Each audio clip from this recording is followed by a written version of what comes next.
Okay, so I need to talk about something that keeps happening in the comments on this channel.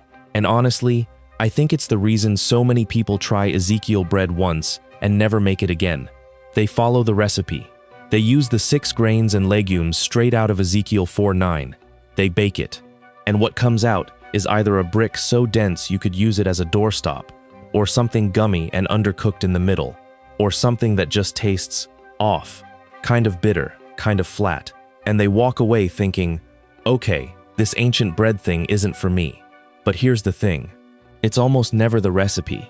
It's almost always one of 5 very specific, very fixable mistakes.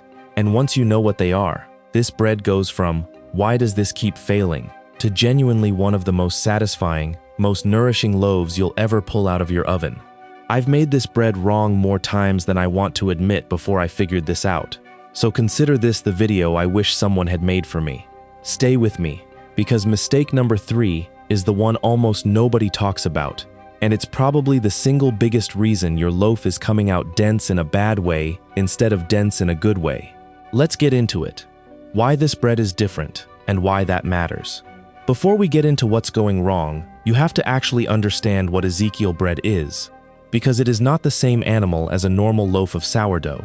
And I think that's where a lot of people trip up before they even start. The instruction comes from Ezekiel 4:9.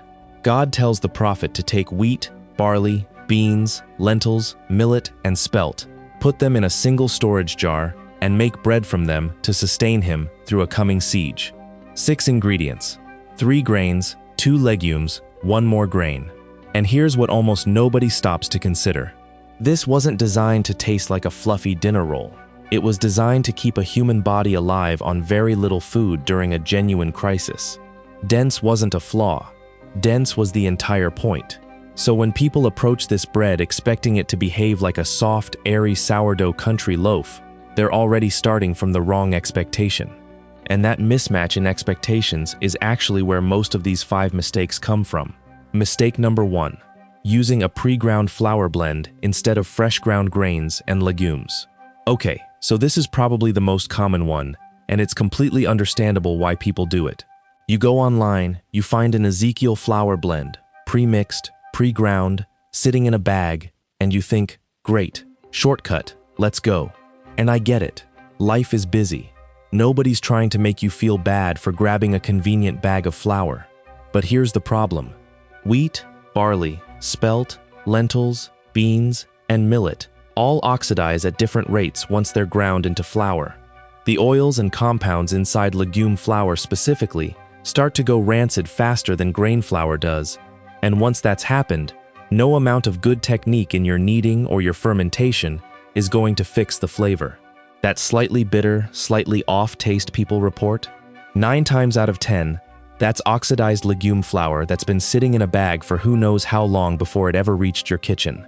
The fix here is actually simpler than you'd think. Buy the whole grains and whole dried lentils and beans separately, and grind them yourself right before you bake, either in a home grain mill or even a high-powered blender for smaller batches. It takes maybe 5 extra minutes. Ancient households did this by hand with a grinding stone every single day, not because they enjoyed the labor, but because they understood something we've forgotten. Freshly ground grain and fresh ground legume flour behave completely differently in your dough than something that's been sitting on a shelf. Mistake number 2, skipping the soak. This is the one that trips up people who are otherwise doing everything right. You've got your beans, your lentils, maybe even your grains, and you just throw them straight into the dough. No soaking. Straight from dry to mixed. Here's what's actually happening when you do that. Legumes and, to a lesser extent, grains contain a compound called phytic acid, sometimes called an anti-nutrient, because it binds to minerals like iron, zinc, and magnesium and can block your body from absorbing them properly. It's also part of why unsoaked legumes tend to sit heavier in your stomach and can contribute to that bloated, gassy feeling some people get after eating bean-heavy bread. Soaking your beans and lentils, ideally overnight, in plain water, before you grind or cook them, activates enzymes that break down a meaningful portion of that phytic acid. This isn't some new age wellness trend, by the way. It's the same practice that traditional bread making and legume preparation used for generations. long before anyone had the language of phytic acid to explain why it worked. They just knew that soaked beans sat better and tasted better than unsoaked ones. Give yourself the overnight soak. Your gut will thank you. And honestly, your bread will taste noticeably cleaner too. Mistake number 3. Expecting oven spring, like a normal sourdough loaf. Okay, so this is the mistake I promised you at the beginning. And I genuinely think it's the biggest source of disappointment for people trying this bread for the first time. If you've made regular wheat sourdough before, you know that beautiful moment where the loaf goes into a hot oven and just leaps upward. That dramatic oven spring, big open airy crumb, tall domed top. People bake Ezekiel bread expecting that same drama, and when it doesn't happen, they assume they did something wrong. Here's the actual science.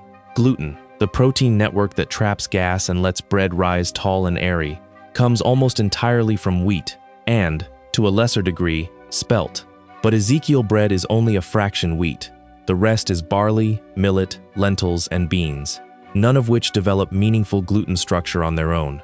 Barley and millet are especially low in gluten-forming proteins, and legume flour has essentially none. So no matter how perfectly you knead this dough, no matter how active your starter is, this bread is never going to rise the way 100% wheat sourdough does. It physically can't, because the protein structure required for that big, airy rise just isn't present in the same quantities. This isn't a mistake in your technique, it's a mistake in your expectations. Once you stop chasing a tall, airy crumb and start expecting a dense, hearty, close-textured loaf, this bread becomes something you actually enjoy instead of something you keep trying to fix. A good Ezekiel loaf should feel substantial in your hand, almost like a good pound cake in density, not like a fluffy dinner roll. That's not a flaw. That's this bread doing exactly what it was designed to do 3,000 years ago. If any of this is explaining a loaf that's been frustrating you for weeks, hit like and subscribe, because we've got 2 more mistakes left. And honestly, the next one might be the exact reason your crumb has been coming out gummy in the middle, even when the outside looks perfectly baked. Mistake number 4, rushing or skipping the fermentation. Here's a mistake that's sneaky, because it doesn't look like a mistake at all. A lot of people, especially if they're used to quick commercial yeast bread, either skip a proper fermentation entirely or rush it down to something like 30 minutes because they're impatient to get baking. But naturally fermented bread, the kind made with a live starter culture the way most households in the ancient world would have made their daily bread, isn't just about getting the dough to rise.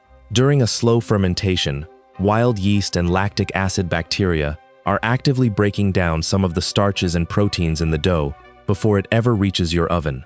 Research on traditional sourdough fermentation has found that this slow process can meaningfully reduce certain compounds that make grain harder to digest, and it also appears to make minerals like iron and zinc somewhat more bioavailable by the time the bread is baked.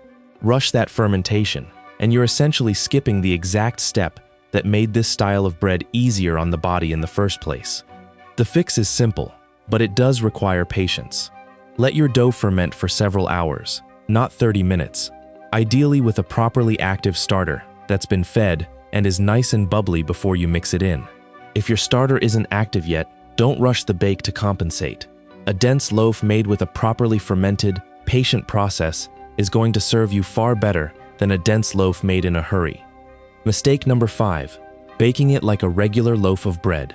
And finally, the mistake that trips people up right at the very last step, after they've done everything else correctly. They shape the loaf, they pop it in the oven at a standard bread temperature, somewhere around 425 degrees, for the standard 35-40 minutes. Pull it out when the crust looks golden, and then they cut into it and find the center is still gummy and underbaked.